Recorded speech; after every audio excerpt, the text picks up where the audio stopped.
Hello.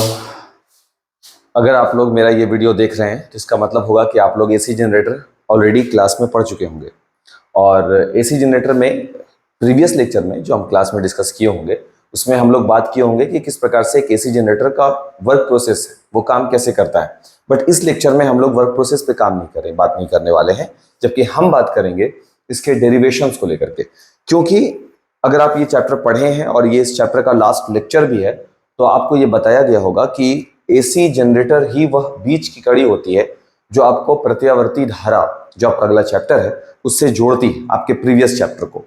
अर्थात कहने का यह मतलब होगा कि यहां से प्रत्यावर्ती धारा का कॉन्सेप्ट शुरू होगा, यानी हम लोग कहीं ना कहीं प्रत्यावर्ती विद्युत वाहक बल को उत्पन्न करने का जो लॉजिक है या प्रत्यावर्ती विद्युत वाहक बल किसे कहते हैं वो फॉर्मूला हम लोग यहां पर निकालेंगे। एक बार फिर से अगर हम लोग सही तरीके से अपना प्रीवियस लेक्चर ध्यान दिए हैं, अपना प्रीवियस लेक्चर हम लोग देखें, एसी जनरेटर का कॉन्सेप्ट को पढ़े हैं, तो उसमें हम लोग साफ तरीके से जान रहे हैं कि एक कुंडली होता है, सही है ना। अब कुंडली किस ऑर्डर पे काम करता है, किस तरीके से दो चुंबक होते हैं, नॉर्थ पोल और साउथ पोल होते हैं, ध्रुव होते हैं, ध्रुव के बीच में किस प्रकार से कुंडली को रखा जाता है। और जैसे जैसे कुंडली घूम रहा होता है, पहले अर्धचक्र में धारा की दिशा कुछ और होती है, दूसरे अर्धचक्र में धारा की दिशा बदल जाती है। क्योंकि धारा की दिशा बदलती है इसलिए प्रत्यावर्ती धारा उत्पन्न होने लग जाती है, और इसीलिए उस जनरेटर का नाम क्या रखा गया था, एसी जनरेटर, प्रत्यावर्ती धारा अल्टरनेटिंग करंट जनरेटर। सही है बात। जनरेटर का मतलब होता है जनरेट करने वाला, उत्पन्न करने वाला, ठीक है। और इसके बाद जो आज का लेक्चर है वो जस्ट एसी जनरेटर। अगर आप नहीं देखे हैं वो एसी जनरेटर, नहीं पढ़े हो, तो आप पहले उस लेक्चर को ध्यान दो, उसको पहले देख लो, उसके बाद इस टॉपिक पर जाओ। जब हम बात एसी जनरेटर की करेंगे तो हम उसके डेरिवेशन पर हम आएंगे, और डेरिवेशन में हम लोग फैराडे के वैद्युत चुंबकीय प्रेरण के उस नियम को लगाएंगे। कौन सा नियम है भाई, देखो ध्यान दो, सब टॉपिक आपको ध्यान आएगा। फैराडे के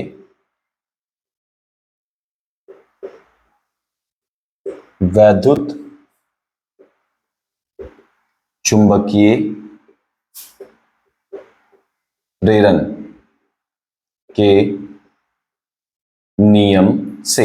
आखिर कौन सा नियम है, कौन सा नियम आप लगाने वाले हो, तो बाबू फैराडे के वैद्युत चुंबकीय प्रेरण का नियम है कि E इज इक्वल टू होगा माइनस का d phi B upon d t. अगर आपको ध्यान हो तो, है ना, आप क्लास अटेंड किए हैं, अगर आप क्लास अटेंड किए हैं तो आपको मालूम होगा कि E इज इक्वल माइनस का d phi B upon d t होता है। बात नंबर एक। दूसरा जरूरी बात बाबू, माइनस का निशान क्यों लगता है, हम लोग बात किए थे लेंस के नियम में, जब हम लोग लेंस का नियम पढ़ रहे थे तो वो क्या बता रहा था कि धारा जिस कारण से उत्पन्न हो रही है वह उस कारण का ही विरोध करती है जिससे उसकी उत्पत्ति हो रही है। यानी हम जिस वजह से ये काम कर रहे हैं हम उसी का विरोध करेंगे कि हम ऐसा क्यों हो रहा है। धारा उत्पन्न हो रही थी, मैग्नेट ऐसे बार बार ला रहे थे, याद करो लेंस का नियम, इस वजह से ना प्रेरण उत्पन्न हो रहा था, तो वो उसका विरोध करने लग जाती है। विरोध करने को नेगेटिव में शो किया गया था, इसलिए यहां पर माइनस का रिजल्ट आया था, और एक क्वेश्चन भी बनाया गया था। अगर आप उसका रिवीजन कर लिए नहीं कर लिए हैं तो अभी जस्ट कॉपी तुरंत अभी देख लो।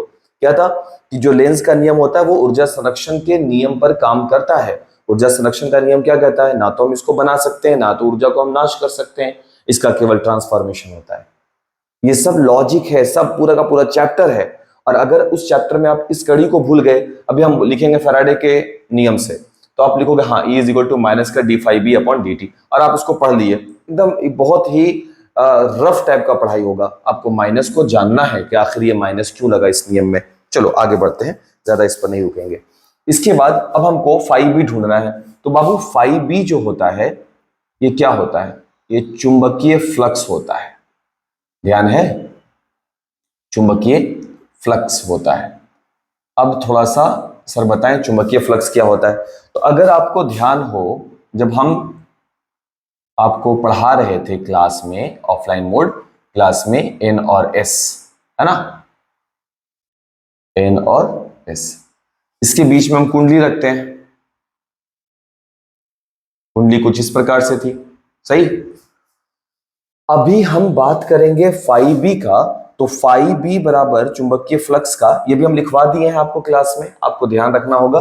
फाई बी जो है चुंबकीय फ्लक्स, उसका फॉर्म होता है बी ए कॉस थीटा, जहां पर ये जो बी है जिसको हम वेक्टर बी बोल रहे हैं, ये क्या होता है, ये चुंबकीय क्षेत्र को दर्शाता है, चुंबकीय क्षेत्र को दर्शाता है। ए जो होता है बाबू, ये बताता है क्षेत्रफल सदिश को, क्षेत्रफल सदिश को, और साथ ही ये जो थीटा है ये बताता है बी तथा ए के मध्य कोण, इन दोनों के बीच में कौन सा कोण या कितने डिग्री का कोण बना हुआ है, उसको हम एक तस्वीर के माध्यम से भी तुमको दिखला देते हैं। ये फोटो को हम थोड़ा सा ठीक कर लेते हैं भाई, क्योंकि इसमें भी तो मार्क्स रहते हैं। देखो ध्यान से,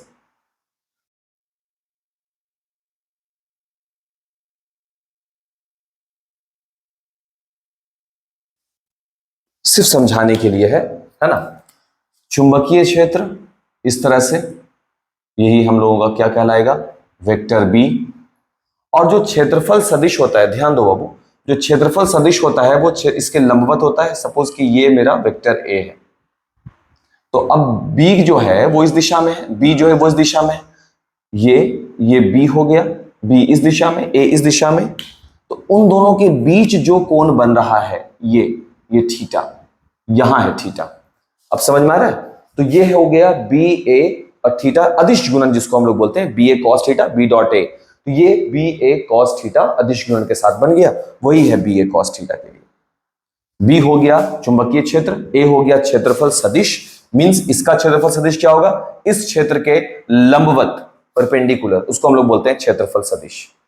ठीक है बात? अच्छा अब आगे देखो, तो बी ए कॉस थीटा होता है। तो अब हम जानते हैं कि फाइव बी बराबर बी ए कॉस थीटा होता है, जहां फाइव बी किसको बताता है, फ्लक्स को बताता है। तो इस वैल्यू को हम यहां रिप्लेस करने वाले हैं। ठीक है, करते हैं।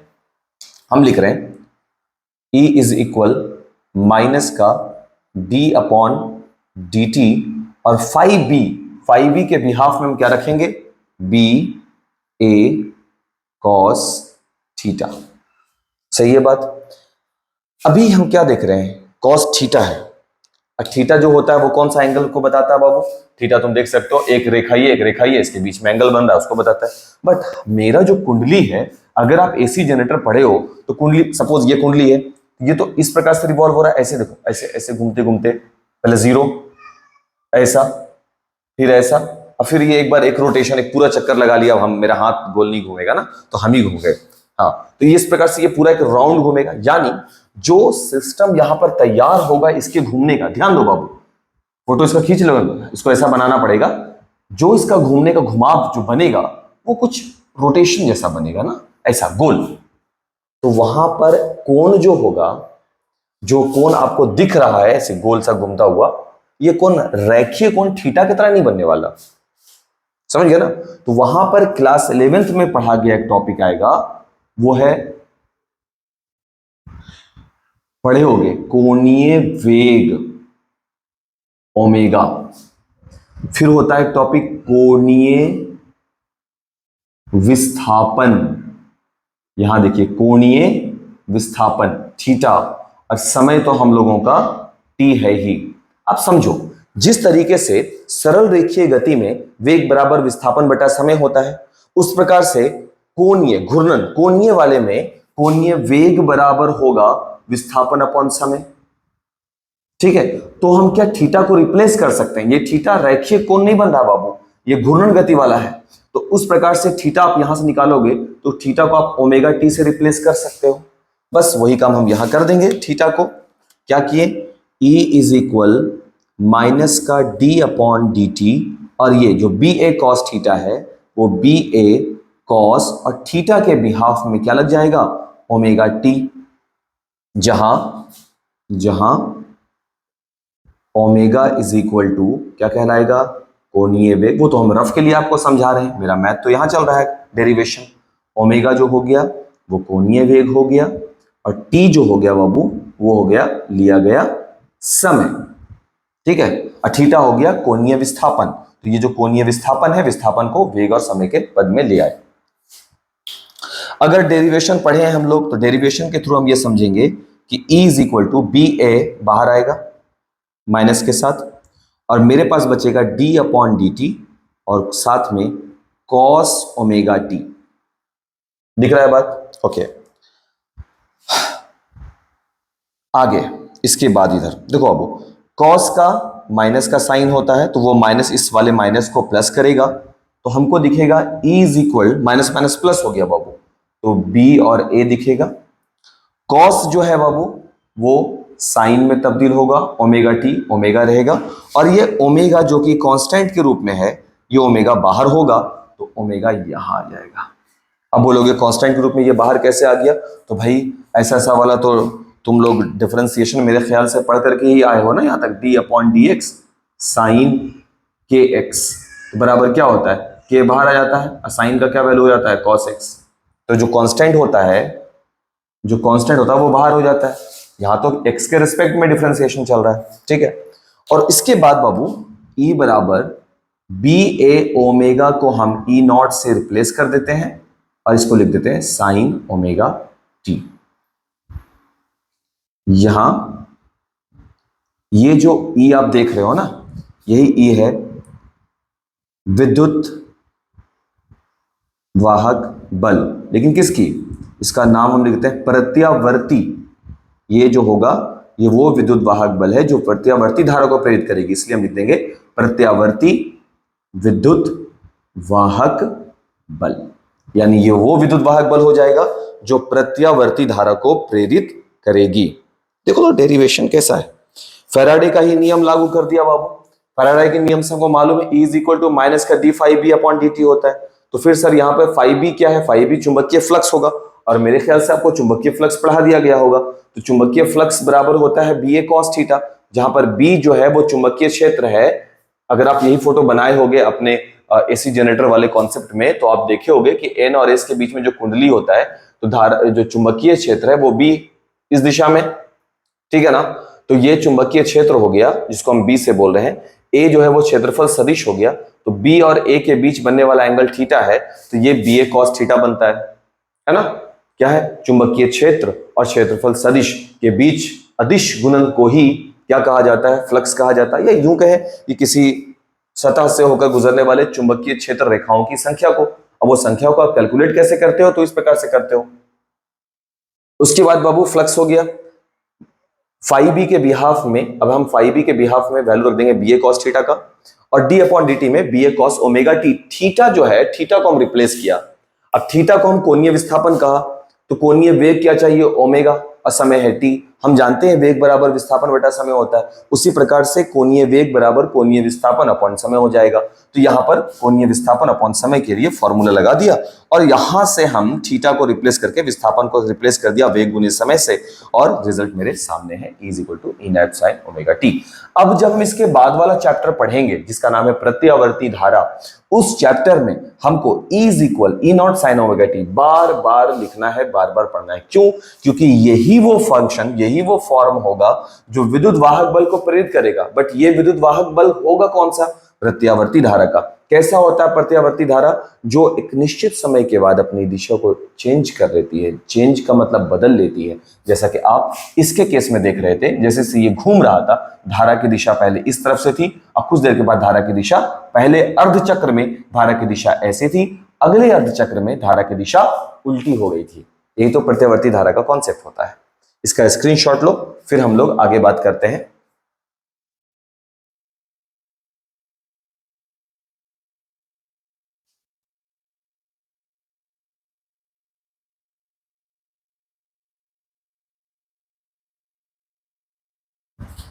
चलिए वीडियो लेक्चर को आगे बढ़ाते हैं ना। उम्मीद करते हैं कि अभी आपको जो छोटा सा 10-12 मिनट का बताया गया, समझाया गया, वो छोटा सा डेरिवेशन आपको समझ में आ गया होगा। तब हम आगे बढ़ेंगे बाबू। हम लोग जो अपने अभी जो रिजल्ट निकाल कर आए हैं, अब हम बार बार ऐसे बोलेंगे ना, इसी जनरेटर से जो रिजल्ट निकाल के लाए हैं, वहां से हम रिजल्ट निकाल के लाए हैं E is equal E naught sine omega T. सही है ना? जहां पर E जो है ये क्या है? प्रत्यावर्ती विद्युत वाहक बल, है ना। और एक और चीज बाबू तुमको जो ध्यान रखना है इसमें, कि ये ओमेगा टी जो था, ये ओमेगा टी ये एक्चुअल में क्या बनकर आया? थीटा ही तो था। ध्यान है? अगर अभी जस्ट डेरिवेशन अगर ध्यान नहीं तो तुरंत पेज पलटो, तुरंत नोट करो इस चीज को कि थीटा जो था वो ओमेगा टी ही तो था। ठीक है। और ये थीटा किसके साथ जुड़ा हुआ है, साइन के साथ। तो सबसे पहले तुम हमको ये बात बताओ कि साइन का कौन कौन सा वैल्यू हम लोगों को मालूम है। साइन जीरो का वैल्यू मालूम है। साइन जीरो का वैल्यू क्या होता है, जीरो। ओके, साइन 90 का वैल्यू क्या होता है, 1। साइन 180 का वैल्यू क्या होता है, 0। साइन 270 का वैल्यू क्या होता है, -1। साइन 360 का वैल्यू क्या होता है, अगेन 0। ये तो बहुत इंपॉर्टेंट चीज हो गया है ना, ये बहुत इंपॉर्टेंट चीज है, ये तो आप ऐसे भी नहीं बोलेंगे। और देखो इस पूरे लेक्चर के एंड में जाकर के तुमको एक बहुत ही रोचक बात हम समझा देंगे, बहुत ही रोचक बात। लेकिन पहले सबसे जरूरी चीज हम लोग को देखना है कि हम प्रत्यावर्ती विद्युत वाहक बल का वैल्यू देखेंगे, और वो वैल्यू क्यों देखेंगे वो भी इंपॉर्टेंट है, तो उसको भी देखो ध्यान से। यहां पर हम क्या लगाया, मैग्नेट, अगर आपको याद हो जनरेटर वाला कॉन्सेप्ट, तो यहां पर हम लगाया N, उत्तरी ध्रुव, ठीक है सर। यहां पर हम लगाया कौन सा ध्रुव, दक्षिणी ध्रुव S, और उत्तरी और दक्षिणी ध्रुव के बीच में जो है, एक स्केच पेन गिर गया, इनके बीच में ये जो चल रहा है, ये क्या है भाई, vector B. Vector B means चुंबकीय क्षेत्र है, ठीक ठीक, बहुत अच्छा। अब इसके बीच में जो मेरा कुंडली था एसी जनरेटर के कॉन्सेप्ट में, सपोज कि उस कुंडली को हम ऐसे रखें, देखो ध्यान से, मेरे हाथ को तुम कुंडली समझोगे, ओके। उस कुंडली को हम ऐसे रखते हैं, एकदम ध्यान से। जब कुंडली इस प्रकार से हम रखेंगे तो कुंडली कुछ ऐसा बनेगा बाबू,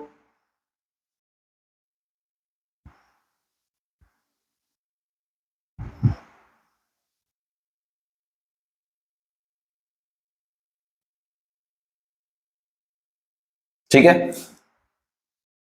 ये कुंडली का ए बी सिरा है, ध्यान रखने के लिए। और अगर आपको मेरा लेक्चर क्लास में अगर आप देखे होगे तो एबीसीडी वहां भी हम किए हैं, है ना।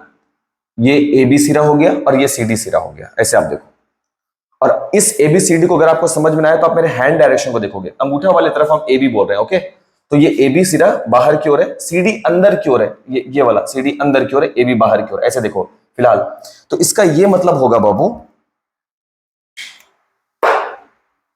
इसका ये मतलब होगा कि इसका जो क्षेत्रफल सदिश होगा वो किस दिशा में होगा, ऐसे होगा, होगा। क्यों, क्योंकि ये ऐसे रखा हुआ सीधा, तो सीधा है तो क्षेत्रफल सदिश क्या होता है, क्षेत्र के लंबवत होता है, तो इसका मतलब क्षेत्रफल सदिश बिल्कुल ऐसे होगा। और चुंबकीय क्षेत्र भी इसी दिशा में है। अगर हम इसको पहला कंडीशन माने तो यहां पर थीटा जो कि ओमेगा टी है, उसका वैल्यू क्या बनेगा, बी तथा ए के बीच बनने वाला कोण, तो बी भी इसी दिशा में है चुंबकीय क्षेत्र। और ये क्योंकि हम बता रहे हैं कि इसको पहले कंडीशन में मेरा जो कुंडली है, कुंडली कौन है, जो एन और एस के बीच में रखा गया था, जो ऐसे से गोल गोल घूमेगा, तो जो गोल गोल घूमेगा उसका हम पहला कंडीशन ले रहे हैं कि इस प्रकार से होगा। और अगर वो पहले कंडीशन में इस प्रकार से है तो उसका क्षेत्रफल सदिश कौन होगा, ये होगा, ब्लैक वाला स्केच पेन देखो, वो होगा। और बी इधर ही होगा, तो दोनों के बीच बनने वाला कोण कितना होगा, 0 डिग्री होगा। कंडीशन 1 हो गया। इसके बाद ये जो है, ये ऐसे था, अगली बार में ये ऐसे हो जाएगा। ऐसे होने का मतलब होता है फ्लैट, एकदम सामने में होगा। तो फ्लैट हम बना देते हैं इसको ऐसा, छोटा बन गया बट कोई बात नहीं, समझने से मतलब है ना। आप इसको सही बना लीजिएगा।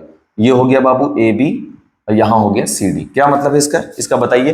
देखो अभी यहां ऐसा है, अभी यहां ऐसा हो गया, ऐसा है, ऐसा हो गया, ध्यान दो, ऐसा है, ऐसा हो गया, सही है बात। और जब ऐसा होगा तब कैसा दिख रहा है वो देखो, बात को समझो।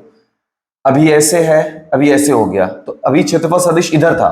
हम उसको स्केच पेन के जरिए हम आपको समझाने का कोशिश करना चाहेंगे, क्योंकि फिर कोई फायदा नहीं हाथ हम जितना भी टेढ़ा मेढ़ा करते रह जाए। देखो ध्यान से, फिर 2 आ गया मेरे हाथ में, हर बार क्षेत्रफल, हाँ ये ऐसा है, ऐसा, ठीक।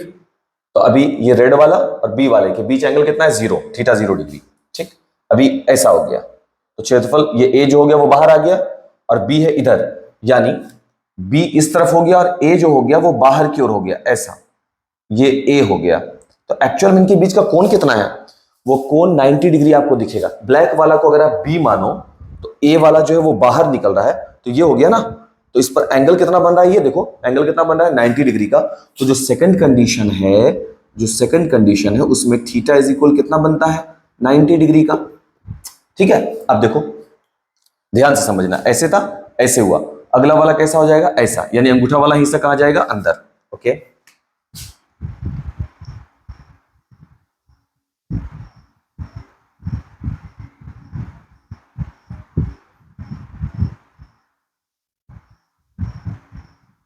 अंदर हो गया ए बी, बाहर हो गया कौन, सी डी। देखो ध्यान से। अच्छा मेरे फोटो में मजाक से एक ही जैसा लग रहा है, तुम देख लेना कैसे अंदर बाहर होगा, हमको बस समझाने से मतलब है बाबू, हम कोशिश करेंगे आपको सिर्फ समझाने का। ओके, हो गया ऐसा, ऐसा, ऐसा। अंगूठा वाला हम बताया था ना, ए बी अंदर की ओर, सी डी बाहर की ओर। अभी ऐसा, तो बी उधर और ए इधर, तो एक इधर एक इधर, तो दोनों के बीच का एंगल कितना डिग्री, दोनों के बीच का एंगल कितना डिग्री, 180 डिग्री। सही है। ये वाला किधर जाएगा क्षेत्रफल सदिश, सर इधर जाएगा सर, वेक्टर ए। सही है। अभी ऐसे आया, अगला वाला फिर फ्लैट होगा। ओके, अगला वाला फिर फ्लैट है, अगला वाला फिर से फ्लैट। लीजिए सर, अगला वाला फिर से फ्लैट, बट ऐसा है, ऐसा हो गया, मतलब ये कि ए बी इधर चलाएगा और सी डी ऐसे हो जाएगा सर। देखिए ध्यान से, फिर से वैसे बताएंगे। ये हो गया ए बी वाला हिस्सा बाबू, यूं यहां पर ऐसा है, यहां ऐसा है, अगले बार में ऐसा है, यानी ए कहां है, अंदर की ओर। क्लियर। अब बी कहां है, ऐसे, तो बिल्कुल वैसा कि ए अंदर की ओर है, बी बिल्कुल ऐसे है, तो इसका मतलब एंगल कितना बना इनके बीच में, 90 डिग्री। तो 90 डिग्री नहीं बोलेंगे ना, अब रिवॉल्व हो गया, 180 से आगे बढ़ गया 90, तो 180 से 90 आगे बढ़ेगा तो कितना हो जाएगा, 4। कितना हो जाएगा, theta is equal to 270 degree. ठीक है सर, अब हम इस पोल को थोड़ा सा और खिसकाएंगे ताकि हमको थोड़ा जगह मिल सके। ये कर देते हैं इसको एस। ओके, अब देखो अभी क्या हुआ है, अभी ये ऐसा हो गया ना, ऐसा हो गया, ऐसा ए बी इधर है, ये ऐसा हो गया। अगला वाला एक रोटेशन और करें, ठक, फिर से ऐसे हो जाएगा, और जब फिर से ये ऐसे होगा तो फिर से एंगल इस तरफ बनने लगेगा, यानी कि कुछ ऐसा होगा। सही है। और ए बी यहां हो गया, सी डी यहां हो गया, और ये सॉरी रेड से कर रहे थे, ये इस तरफ हो जाएगा। लेकिन इस बार थीटा क्या शो करेगा बाबू, पांचवें स्थिति में theta is equal to 360 degree. नहीं समझ में आया कुछ, देखो यहां से हम शुरू करते हैं, यहां से हम शुरू करते हैं समझाना। सबसे पहले इधर, क्लियर, और जाना भी इस तरफ। देखो एक तो मेरा ए इस तरफ है और बी भी हमेशा इस तरफ है ही है, तब थीटा क्या बना, 0 डिग्री।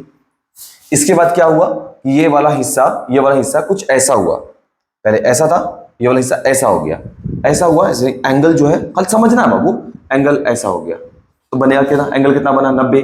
फिर इस तरफ हुआ तो कितना बना, 180। फिर ऐसा हुआ तब ये एंगल कितना बना, 270, जो हम बताया कहां पर, ये जो चौथी स्थिति में बताया 270।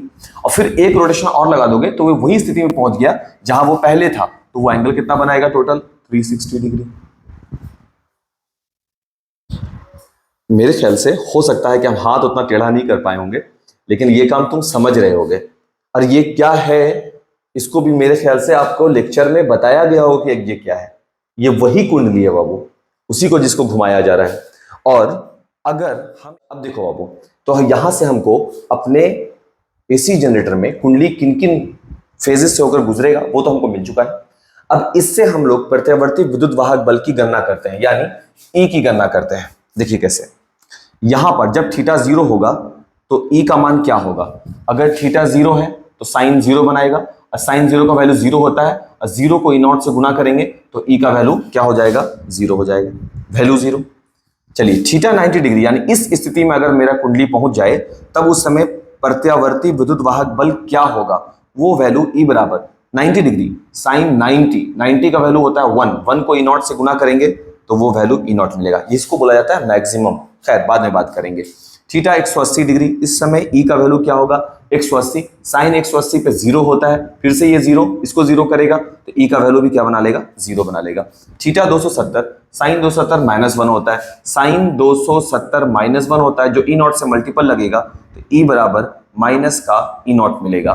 थीटा 360 डिग्री, 360 पे 0 होता है, ये भी साइन 0 बनाएगा, 0 को E0 से मल्टीपल लगाएंगे तो ई का वैल्यू भी क्या हो जाएगा, 0 हो जाएगा। सही है।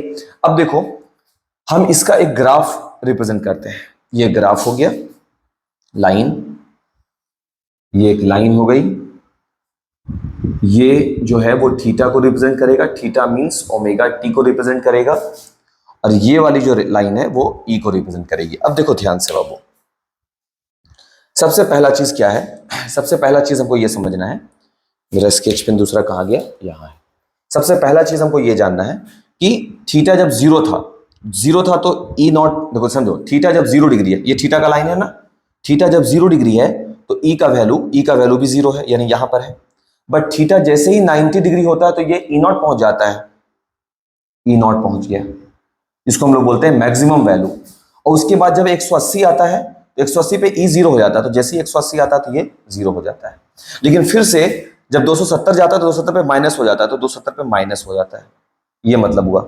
हम इस ग्राफ को थोड़ा सा ज्यादा हाई एल्टीट्यूड पे चला गया है, थोड़ा सा इसको नीचे कर देते हैं, है ना, जगह नहीं बचेगा। देखो समझो, ई नॉट पर ये मैक्सिमम होता है, देखो ई नॉट, ये ई नॉट का जगह है 90 डिग्री पर, तो 90 डिग्री पर ये थोड़ा मैक्सिमम हो रहा है। ये देखिए 90 डिग्री पर ये मैक्सिमम हुआ। 0 पर यानी 180 डिग्री पर, 180 डिग्री पर ये क्या हो जाता है, 0। 180 डिग्री पे ये हो गया 0। 270 डिग्री पे ये माइनस होता है, तो माइनस कहाँ है, नीचे। 270 पे ये माइनस होता है, ये माइनस होता है, इसको थोड़ा सा माइनस हो गया। और 360 पे फिर से 0 हो जाता है, इसका मतलब ये ऐसे मुड़ करके फिर से 0 हो जाता है। 360 पर ये 0 हो जाता है। ध्यान दो बाबू, हम क्या कहना चाह रहे हैं, ये वाला जो वैल्यू है, ये वाला जो वैल्यू है ये 90 डिग्री का है, ये वाला जो वैल्यू है ये 180 डिग्री का है, ये वाला जो वैल्यू है, ये वाला जो वैल्यू है ये 270 डिग्री का है, और ये वाला जो वैल्यू है वो 360 डिग्री का है ना। कहने का अर्थ यह निकला बाबू कि अगर ये मैक्सिमम है, मैक्सिमम क्या है, जब ई बराबर ई नॉट है ना। अब मिनिमम क्या होता है, देखो ई बराबर माइनस का ई नॉट, है ना।